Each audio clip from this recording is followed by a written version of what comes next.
Assalamualaikum warahmatullahi wabarakatuh. Perkenalkan, saya Fathur Rahma Mumtaz Ilmi yang akan menjadi presentator pertama pada presentasi hari ini dengan topik komunikasi pemasaran.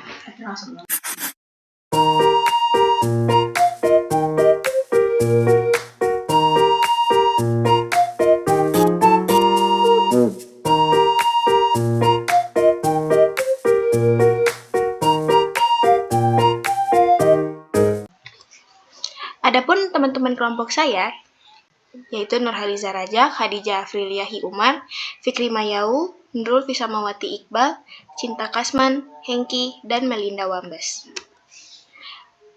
Pengertian IMC.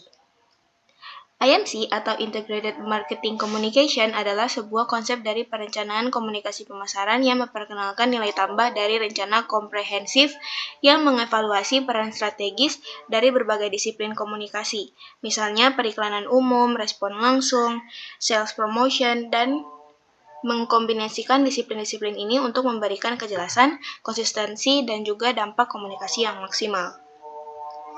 Secara spesifik, IMC dapat diartikan sebagai proses yang mempunyai fungsi bersilang dalam menciptakan dan memelihara hubungan yang menguntungkan dengan customer dan stakeholder lainnya, dengan mengontrol dan juga mempengaruhi secara strategis semua pesan yang terkirim kepada kelompok ini serta menggerakkan dialog dengan maksud tertentu kepada mereka. Masuk kepada konsep dasar program IMC. Dalam Integrated Marketing Communication diperlukan beberapa konsep pemasaran, yaitu yang pertama, Direct Marketing atau pemasaran langsung. Ini adalah upaya pemasaran yang ditujukan langsung kepada konsumen individual yang seringkali dengan tujuan untuk mendapatkan respon langsung atau transaksi. Contohnya, termasuk email marketing yang dipersonalisasi, surat langsung, telemarketing, dan katalog yang dikirimkan ke alamat rumah. Keunggulan dari direct marketing sendiri adalah kemampuan untuk menargetkan audiens yang spesifik dan mengukur hasil secara langsung. Kemudian yang kedua ada sales promotion atau promosi penjualan. Ini adalah insentif jangka pendek untuk mendorong pembelian atau penjualan suatu produk atau jasa. Bentuknya bisa seperti diskon harga, kupon, sampel produk gratis, kontes, undian, atau penawaran beli satu gratis satu. Tujuan dari sales promotion adalah untuk menciptakan urgensi dan meningkatkan volume penjualan dalam periode waktu tertentu. Kemudian yang ketiga ada public relation. Hal ini melibatkan upaya membangun dan memelihara citra positif perusahaan dan merek di mata publik. Fokus dari public relation adalah membangun kepercayaan dan reputasi jangka panjang. Kemudian yang keempat ada personal selling atau penjualan personal. Personal selling adalah interaksi langsung antara tenaga penjual dan calon pelanggan dengan tujuan untuk melakukan penjualan dan membangun hubungan. Keunggulan dari personal selling sendiri adalah kemampuan untuk menyesuaikan pesan dengan kebutuhan pelanggan dan menjawab pertanyaan secara langsung. Yang kelima ada advertising. Advertising adalah bentuk komunikasi non-personal berbayar yang digunakan untuk mempromosikan ide, barang, atau jasa oleh sponsor yang teridentifikasi. Contohnya seperti iklan di televisi, radio, surat kabar, majalah, papan reklame, dan platform digital lainnya. Tujuannya untuk menjangkau audiens yang luas dan membangun kesadaran merek. Kemudian yang keenam ada word of mouth marketing atau pemasaran dari mulut ke mulut. Ini bisa berupa rekomendasi langsung, ulasan online, atau percakapan di media sosial yang dianggap sangat efektif karena didasarkan pada kepercayaan dan pengalaman pribadi konsumen. Kemudian yang ketujuh ada event and experience. Ini melibatkan perencanaan dan pelaksanaan acara atau menciptakan pengalaman yang menarik bagi konsumen untuk berinteraksi dengan merek. Contohnya dengan peluncuran produk, pameran dagang, seminar, konser, atau pengalaman merek interaktif lainnya. Tujuannya untuk menciptakan hubungan emosional dan meninggalkan kesan yang mendalam. Kemudian yang terakhir ada interactive marketing atau pemasaran interaktif. Pemasaran interaktif memanfaatkan saluran digital untuk memungkinkan interaksi dua arah antara merek dan konsumen secara real-time. Contohnya seperti kuis interaktif di media sosial, chatbot layanan pelanggan, personalisasi konten website berdasarkan perilaku pengguna, dan kampanye email yang responsif terhadap tindakan penerima. Tujuannya untuk meningkatkan keterlibatan dan membangun hubungan yang lebih kuat. Selanjutnya ada media komunikasi. Menurut M. Ghazali Bagus, media komunikasi ialah perantara dalam menyampaikan informasi dari komunikator kepada komunikate yang bertujuan untuk efisiensi penyebaran informasi atau pesan tersebut. Fungsi media komunikasi yang berteknologi tinggi sebagai berikut. Yang pertama, efisiensi penyebaran informasi, kemudian yang kedua ada mendidik, mengarahkan, dan mempersuasi, kemudian yang ketiga menghibur, yang keempat, ada kontrol sosial. Masuk kepada studi kasus di sini kami mengambil komunikasi pemasaran terpadu sebagai penentu belanja daring di tengah pandemi COVID-19. Pendekatan studi kasus pada startup unicorn baru JNT Express melalui akun Instagram @jntexpress.jakarta. Strategi komunikasi pemasaran terpadu atau Integrated Marketing Communication yang diterapkan oleh JNT Express, khususnya melalui akun Instagram mereka. Fokus utama dari penelitian ini adalah pada elemen marketing mix yang terdiri dari produk, harga, tempat, dan promosi. Penelitian ini juga menyoroti bagaimana pandemi COVID-19 telah mengubah perilaku belanja konsumen dengan peningkatan minat terhadap belanja daring yang didorong oleh konten menarik di media sosial dan dukungan terhadap program pemerintah. Mungkin itu saja yang dapat saya sampaikan. Saya serahkan kepada presentator kedua untuk menjelaskan bauran komunikasi pemasaran. Terima kasih.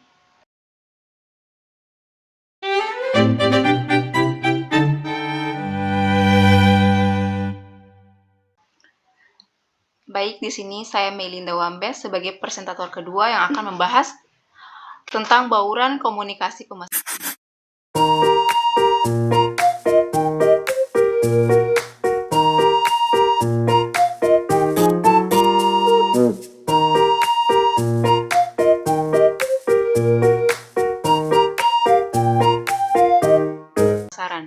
Bauran komunikasi pemasaran atau marketing communication mix merupakan ramuan sekaligus penerapan 5 alat promosi yang dimana ada pemasaran iklan, penjualan personal, promosi penjualan, hubungan masyarakat, dan komunikasi langsung.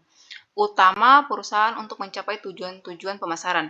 Menurut Kotler, bauran komunikasi pemasaran merupakan penggabungan dari 5 model komunikasi pemasaran, yaitu iklan, promosi penjualan, hubungan masyarakat, dan pemberitaan, penjualan pribadi, pemasaran, dan interaktif.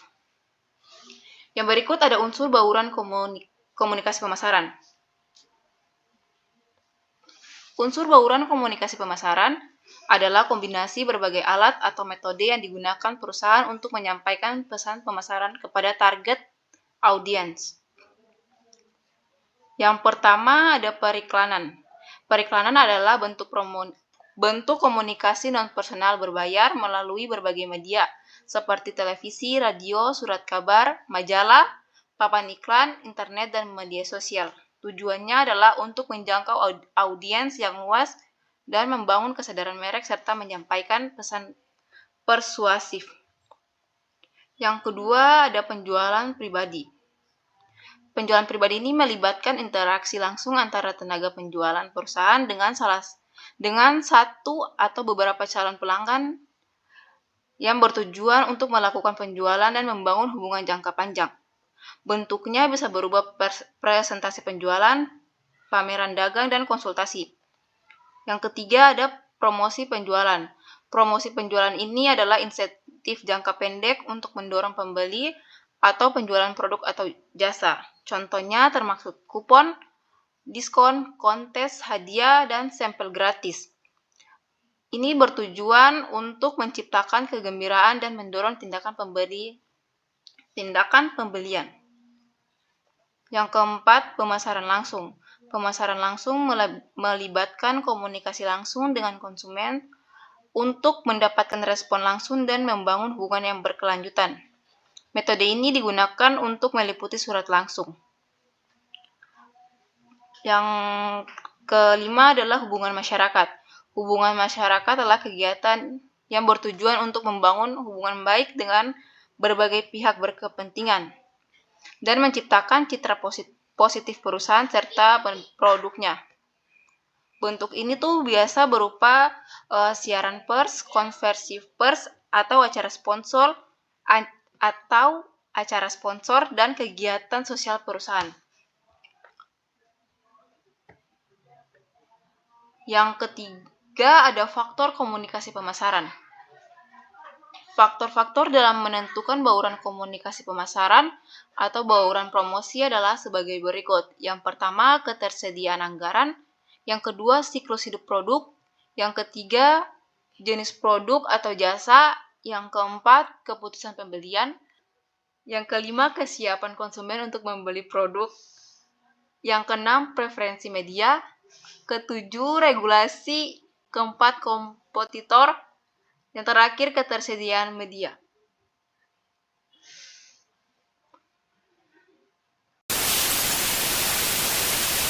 Baik, perkenalkan nama saya Khadijah Afliha Jumar sebagai presenter ketiga dari kelompok 8.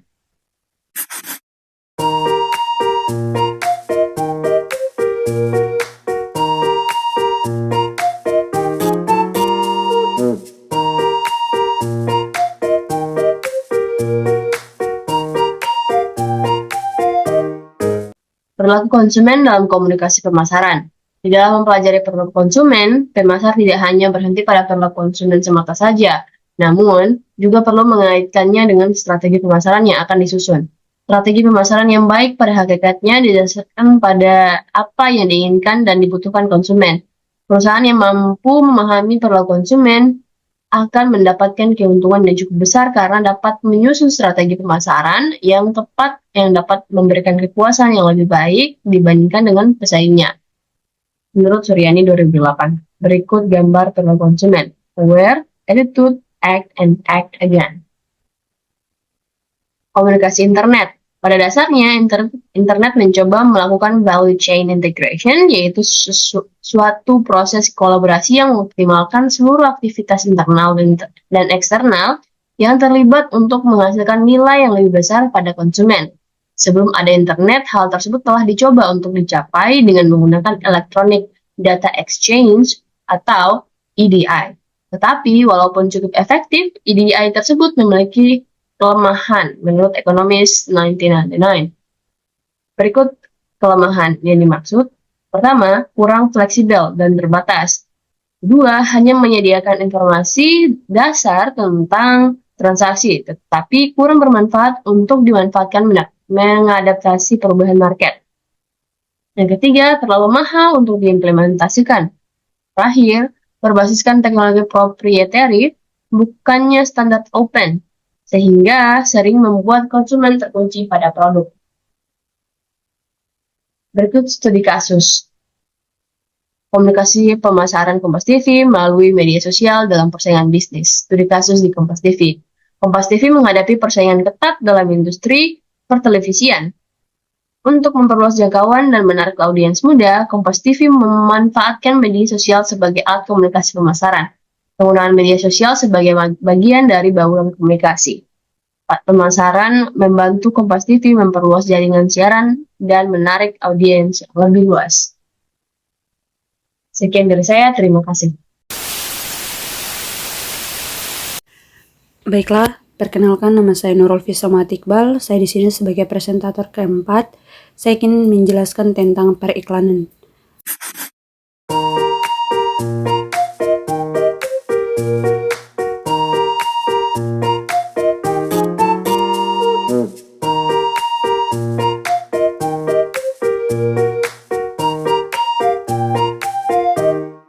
A. Pengertian periklanan. Periklanan merupakan salah satu alat yang paling umum digunakan perusahaan untuk mengarahkan komunikasi persuasif pada pembeli sasaran dan masyarakat. Periklanan pada dasarnya adalah bagian dari kehidupan industri modern. Kehidupan dunia modern saat ini sangat tergantung pada iklan. Menurut M. Suyanto, Mendefinisikan periklanan adalah penggunaan media bauran oleh penjual untuk mengkomunikasikan informasi persuasif tentang produk, jasa, ataupun organisasi dan merupakan alat promosi yang kuat. B. Fungsi periklanan. Menurut Terence Asim, secara umum periklanan mempunyai fungsi komunikasi yang paling penting bagi perusahaan bisnis dan organisasi lainnya, yaitu informing atau memberikan informasi dengan membuat konsumen sadar atau aware akan merek-merek baru serta memfasilitasi penciptaan citra merek yang positif. Persuading atau mempersuasi. Iklan yang efektif akan mampu mempersuasi atau membujuk pelanggan untuk mencoba produk atau jasa yang diiklankan. Reminding atau mengingatkan. Iklan menjaga agar merek perusahaan tetap segar dalam ingatan para konsumen. Adding value atau memberikan nilai tambahan. Periklanan memberikan nilai tambahan pada merek dengan mempengaruhi persepsi konsumen. Assisting atau mendampingi. Peran utama periklanan adalah sebagai pendamping yang memfasilitasi upaya-upaya lain dari perusahaan dalam proses komunikasi pemasaran. C. Jenis media periklanan. Secara umum, media yang tersedia dapat dikelompokkan menjadi media cetak, media elektronik, media luar ruang, dan media lini bawah. D. Macam periklanan. Periklanan menurut swasta dibagi atas: 1. Periklanan barang atau produk advertising. Dalam periklanan produk, pemasangan iklan menyatakan kepada pasar tentang produk yang ditawarkannya. Periklanan produk ini dibagi lagi ke dalam. Yang kedua, periklanan kelembagaan atau institutional advertising. Periklanan kelembagaan ini dapat dibagi menjadi 3 golongan, yaitu patronage institutional advertising, public relation institutional advertising, public service institutional. Ketiga, periklanan nasional, regional, dan lokal. Periklanan juga dapat dikelompokkan menurut daerah geografis di mana kegiatan periklanan tersebut dilakukan. Keempat, periklanan pasar. Penggolongan periklanan yang lainnya adalah penggolongan yang didasarkan pada jenis atau sifat pasarnya. Oleh karena itu, jenis periklanannya tergantung pada sasaran yang dituju, apakah konsumen, perantara, pedagang, atau pemakai industri. Studi kasusnya, strategi periklanan pada skincare Wardah. Wardah merupakan salah satu merek skincare dan kosmetik terbesar di Indonesia yang dikenal dengan konsep halal, aman, dan inovatif. Sebagai brand lokal, Wardah bersaing dengan merek internasional dan lokal lainnya. Untuk memperkuat posisinya di pasar, Wardah mengandalkan strategi periklanan yang efektif guna menarik perhatian konsumen dan membangun loyalitas merek. Baiklah, itu saja yang bisa saya sampaikan. Terima kasih.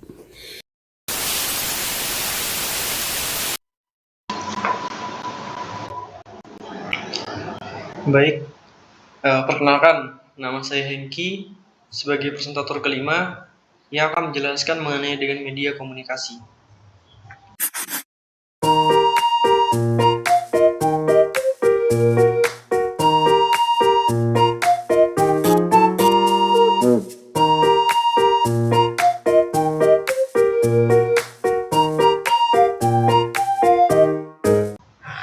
Media komunikasi adalah suatu sarana atau alat yang digunakan untuk menyampaikan pesan dari komunikator kepada publik.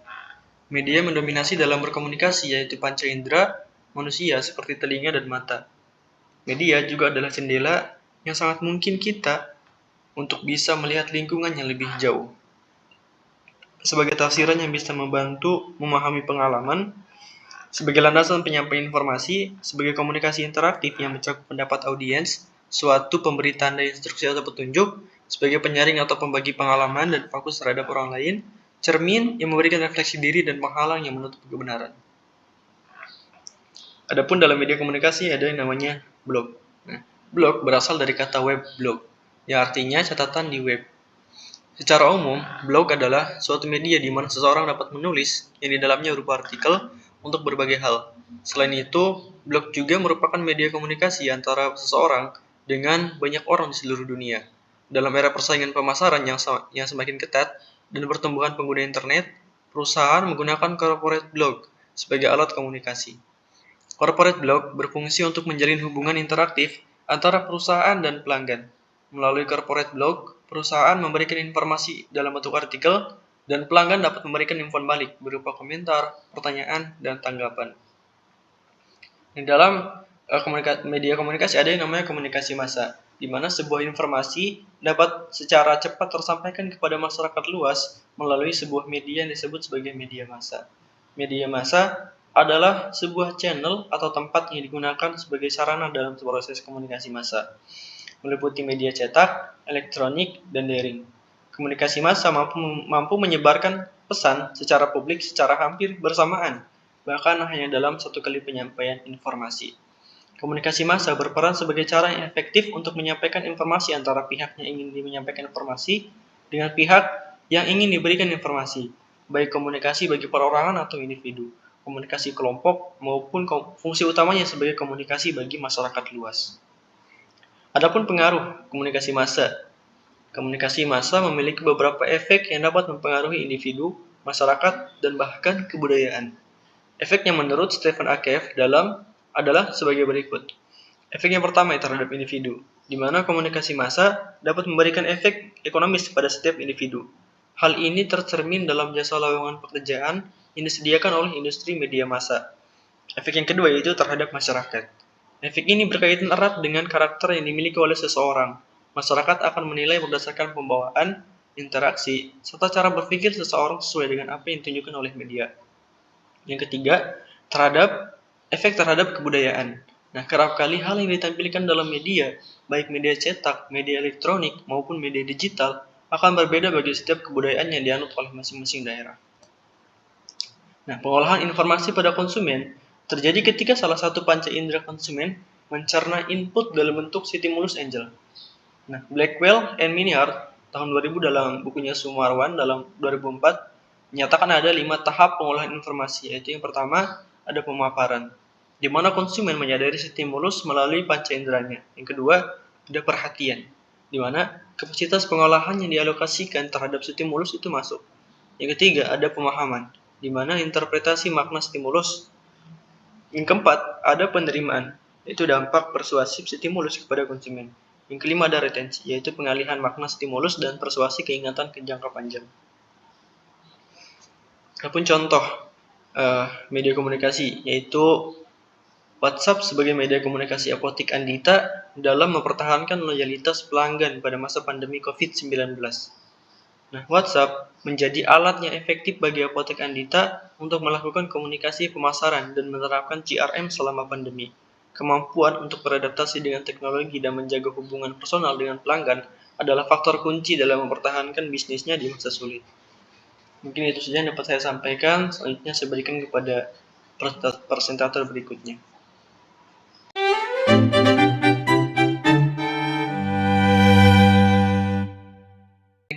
Perkenalkan, nama saya Fikri Mayau. Di sini saya akan melanjutkan materi ke-6.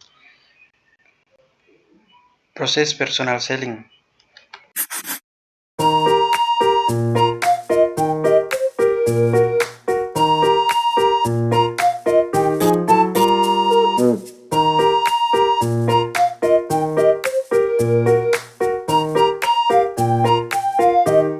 Pengertian personal selling. Kegiatan personal selling merupakan bagian dari kegiatan promosi, yaitu cara untuk memperkenalkan dan menarik minat konsumen terhadap produk yang ditawarkan secara tatap muka. Promosi ini merupakan salah satu variabel di dalam market mix yang sangat penting untuk dilaksanakan oleh perusahaan dalam menawarkan produknya. Menurut swasta, personal selling adalah interaksi antara individu saling bertemu yang ditujukan untuk menciptakan, memperbaiki, menguasai atau mempertahankan hubungan pertukaran yang saling menentukan dengan pihak lain. Sifat personal selling. Menurut Jiptono 2008, Ada 3 sifat personal selling, di antaranya yaitu personal conversation, yakni adanya hubungan yang hidup langsung dengan interaksi antara dua orang atau lebih. Cultivation, yakni sifat yang memungkinkan berkembangnya segala macam hubungan mulai dari sekedar hubungan beli hingga hubungan yang lebih akrab. Respons, yakni situasi yang seolah-olah mengharuskan pelanggan untuk mendengar, memperhatikan, dan menanggapi. Personal selling, strategi penjualan. Strategi penjualan merupakan cara-cara di dalam proses penjualan yang dapat memberikan efek peningkatan pada nilai penjualan. Strategi penjualan dibutuhkan agar pelanggan merasa senang dengan gaya berjualan yang Anda lakukan. Ada orang-orang menjalankan usaha bisnis dengan strategi penjualan yang salah, sehingga pihak konsumen malah merasa tidak nyaman dengan proses penjualan tersebut. Konsumen akan merasa muak, bahkan merasa risih dengan kehadiran dan cara-cara Anda dalam berjualan sebuah produk atau layanan jasa. Strategi penjualan yang unik dan kreatif akan menjadikan para konsumen lebih tertarik dibandingkan dengan cara-cara menonton yang sudah biasa dilakukan orang-orang sebagai pengelola usaha bisnis. Anda harus mampu membangun strategi penjualan jauh-jauh hari sebelum Anda memulai sebuah usaha bisnis. Dengan adanya strategi penjualan yang baik dan jelas, maka dapat dilihat tingkat penjualan yang meningkatkan pada saat proses evaluasi. Strategi produk didesain untuk mempengaruhi perilaku konsumen baik untuk jangka pendek maupun jangka panjang. Untuk jangka pendek, strategi produk baru didesain untuk mempengaruhi perilaku konsumen agar mau mencoba produk. Untuk jangka panjang, strategi produk didesain untuk mengembangkan loyalitas merek dan mendapatkan pangsa pasar yang besar. Studi kasusnya pada PT Maju Jaya Motor.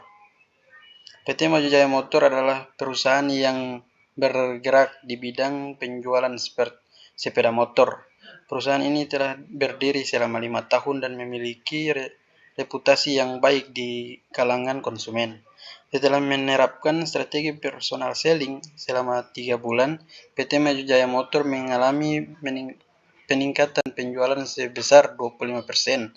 Selain itu, kepuasan pelanggan meningkat karena mereka mendapatkan informasi produk yang lebih mendalam sebelum membeli. Oke, baik, mungkin itu saja pemaparan materi dari saya.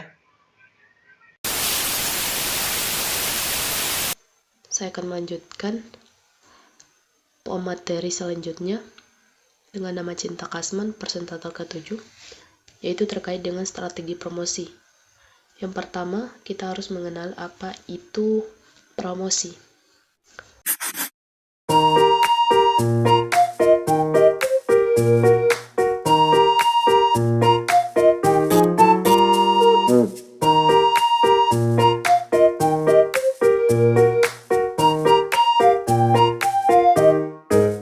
Promosi ialah di mana pemasaran dalam sebuah pemasar melakukan promosi untuk mengkonsumsikan informasi tentang produk mereka dan mempengaruhi konsumen untuk membelinya. Promosi sebagai upaya memperkenalkan produk dan jasa agar bisa dikenal dan diterima publik. Ada beberapa jenis promosi, yaitu iklan, penjualan personal, promosi penjualan, publisitas, dan direct marketing. Beberapa jenis promosi tersebut merupakan bagian yang tidak bisa dipisahkan pada pemasaran itu sendiri, sehingga tanpa keberadaannya pemasaran sama sekali tidak bisa berjalan. Beberapa jenis promosi tersebut dinamakan bauran promosi.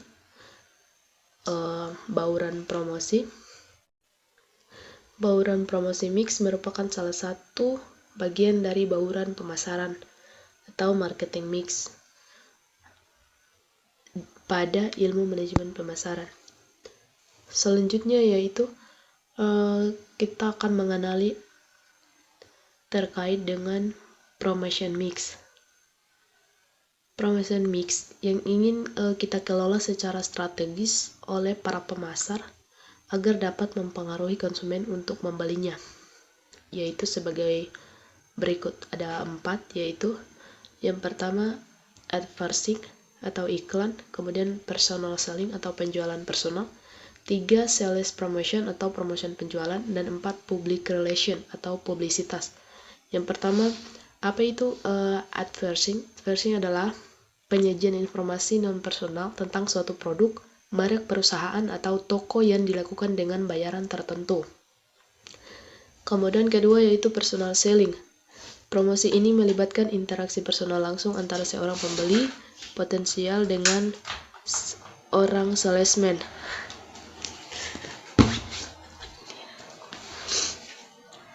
Sales promotion atau promotion penjualan adalah rangsangan langsung yang ditunjukkan kepada konsumen untuk melakukan pembelian. Yang terakhir atau keempat yaitu public relation atau publisitas adalah bentuk-bentuk komunikasi dan informasi tentang perusahaan, produk atau merek pemasar yang tidak membutuhkan pembayaran. Selanjutnya yaitu strategi promosi. Di sini ada 2 strategi promosi, yaitu kontak informasi, kemudian komunikasi dari mulut ke mulut.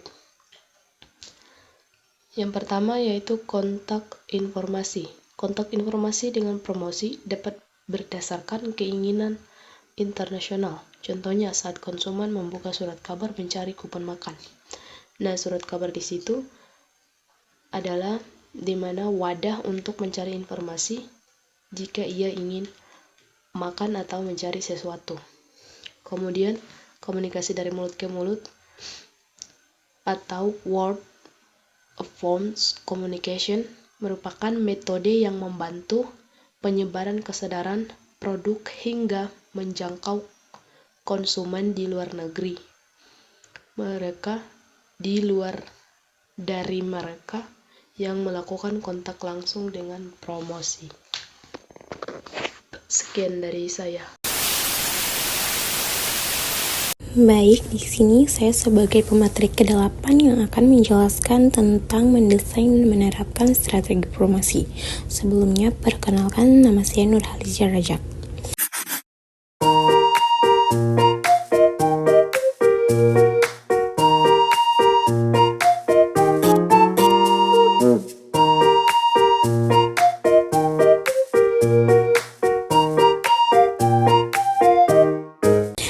Jadi mendesain dari strategi promosi yang efektif harus peka pada hubungan konsumen produk yang ada di berbagai segmen pasar yang berbeda. Promosi yang tepat tergantung pada jenis hubungan yang dimiliki konsumen dengan merek atau dengan produk atau merek, khususnya relevansi pribadi intrinsiknya. Kemudian, berbagai macam metode promosi memiliki tingkat efektivitasnya berbeda pada saat digunakan untuk mencapai tujuan tertentu. Tujuan promosi akan berubah di sepanjang siklus hidup produk sejalan dengan perubahan yang terjadi dalam hubungan konsumen dengan produk pada lingkungan bersaing. Selanjutnya yaitu studi kasus. Strategi promosi butik click shop. Butik click shop adalah sebuah usaha kecil yang menjual produk fashion wanita, termasuk pakaian, aksesoris, dan sepatu. Meskipun memiliki produk berkualitas, butik ini mengalami kesulitan dalam meningkatkan penjualan dan menarik pelanggan baru. Butik click shop menunjukkan bahwa strategi promosi yang terencana dan terfokus pada media sosial dapat memberikan dampak signifikan terhadap penjualan dan kesadaran merek. Dengan memanfaatkan konten visual, interaksi yang menarik, dan kolaborasi dengan influencer, butik ini berhasil mencapai tujuan yang ditetapkan dan membangun komunitas pelanggan yang loyal. Mungkin itu saja beberapa materi yang dapat kelompok kami sampaikan. Terima kasih atas perhatiannya semuanya. Assalamualaikum warahmatullahi wabarakatuh.